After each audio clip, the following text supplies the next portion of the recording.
Hello, Tom. We can't hear you right now, Tom. You need to unmute, and then we'll be able to hear you. Now can you hear me? Now we can hear you. I see the thing that says you can touch up your appearance. My God, if I'd have known that, I would have done it a long time ago. Oh.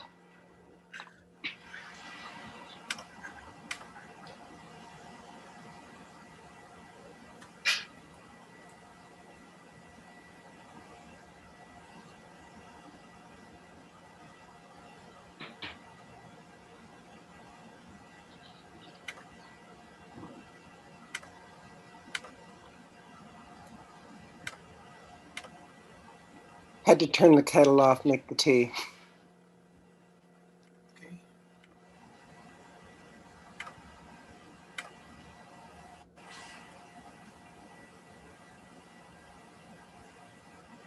Okay. I'm here.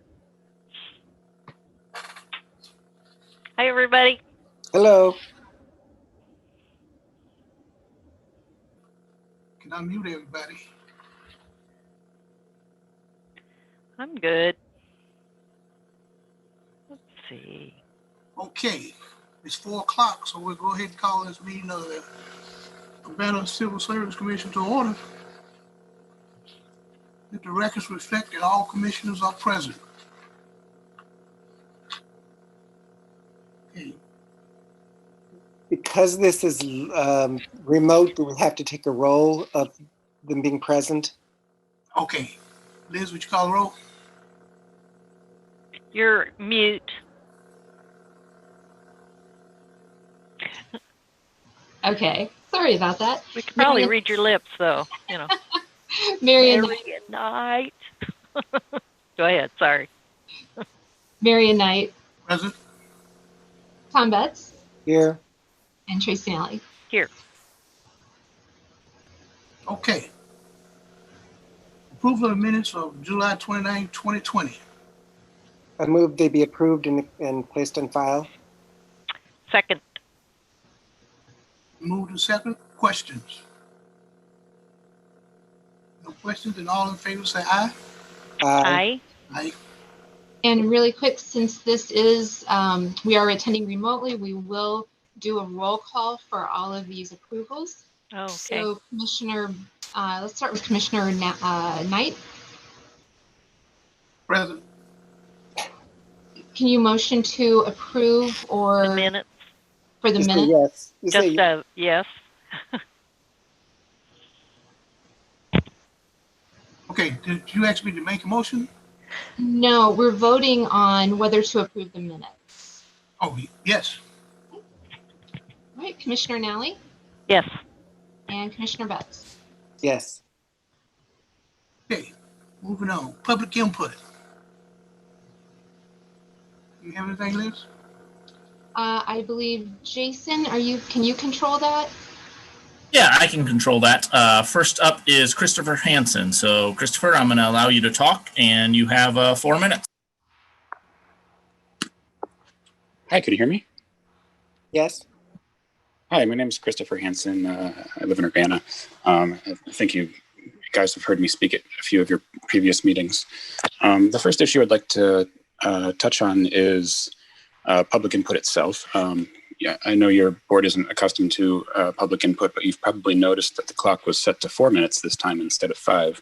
And surely you're aware that the mayor and the council have passed a new ordinance on public input itself. And I'm kind of curious, because you have at least 2 attorneys on your board, what you think of Mayor Marlin's attempts to restrict free speech at meetings like this. And the new rules say that you can mute someone for abusive, harassing, threatening, or defamatory language. The new ordinance prohibits members of the public from specifically naming public employees or issuing criticisms to specific people. And it's an obvious violation of the Open Meetings Act. And so I guess besides how you feel about this generally, I'm kind of curious, is your board going to be enforcing these types of speech restrictions upon members of the public who speak? I think every board should be issuing a statement about this, because you're in the untenable position of, I suppose, possibly violating city ordinance or possibly violating the state statute. So it's a difficult situation, and I think every board should. And I'm also curious if your board was consulted on the public input rules in any way. The next issue I wanted to talk about is the issue of your board requiring passing of a criminal background check for employment by the City of Urbana. This is not legal by my reading of the Urbana Human Rights Ordinance. It's specifically disallowed.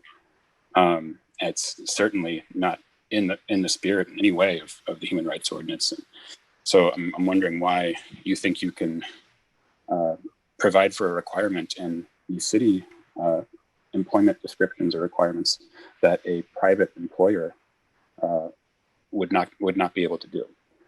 It doesn't make any sense that the city is going to engage in types of discrimination that they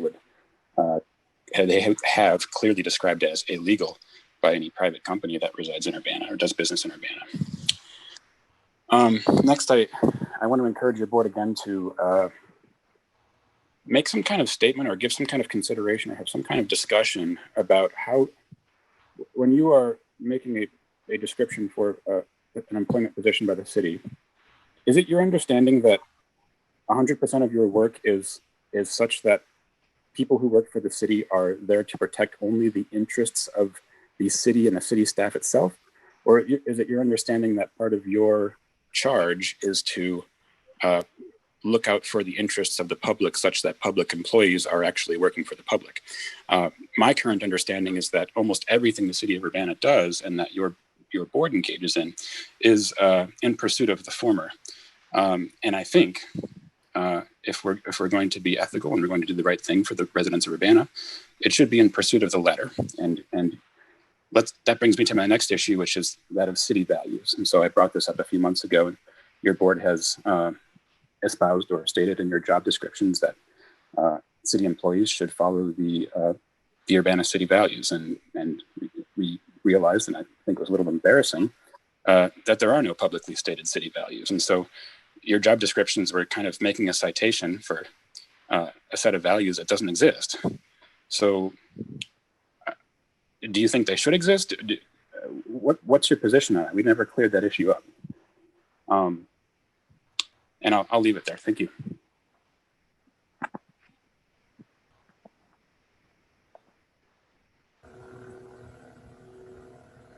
Okay, Liz.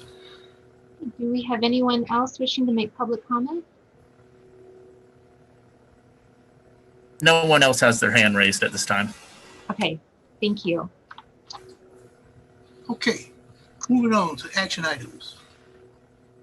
Okay, well, let us start with the Economic Development Coordinator and Supervisor position.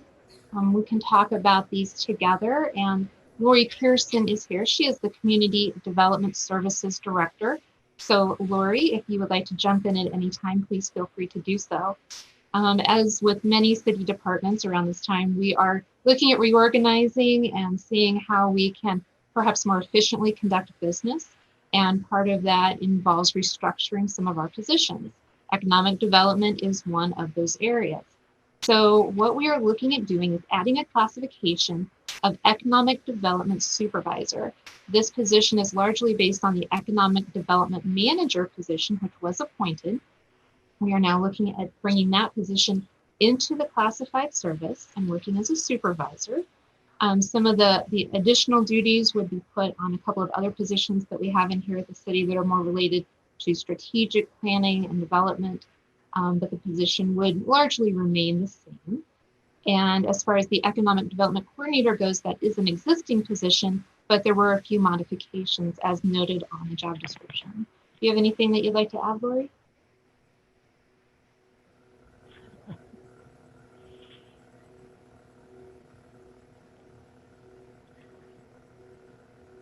So the coordinator position, the supervisor is going to be what used to be called a manager, mostly those positions, and the coordinator.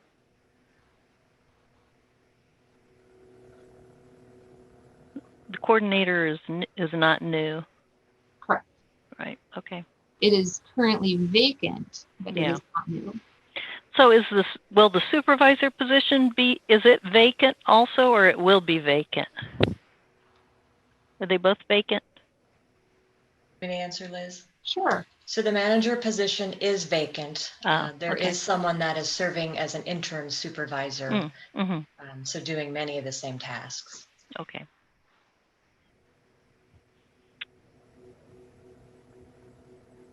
Well, I would make a motion to adopt these two job descriptions and to include the supervisor position into the civil service system.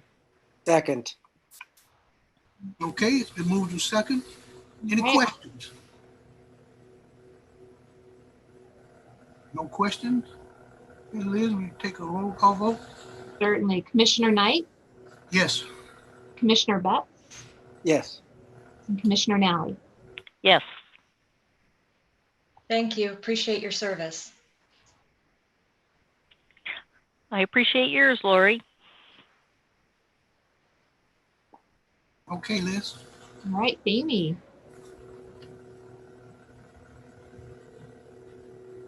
Sorry, I was muted. So the next item on our agenda is a request to modify a job description for what is existing right now as a tool room clerk or attendant. And so a little bit of history here. Several years ago, there was a dedicated part-time fleets park clerk position. Those duties, that employee retired, and those duties were then absorbed into the existing tool room clerk position. And then a couple of years ago, again, there was another restructure in Public Works where the fleet division was absorbed into operations, and there was a little bit of restructuring there. And the fleet duties of the tool room clerk attendant started to become more prevalent. And so due to an upcoming retirement, this job description was analyzed and updated to more accurately reflect the current duties of the position. And you'll see those changes in the attached job description. Mm-hmm.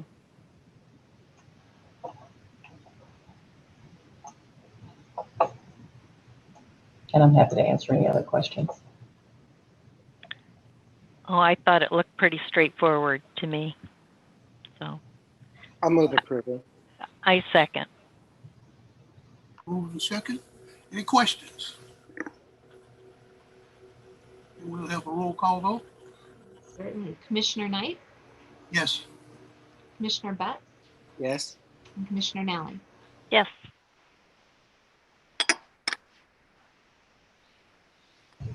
Okay, Liz. Okay. So looking at November, we would like to request approval to reschedule the meeting that would normally occur on November 25th to November 18th, the week before.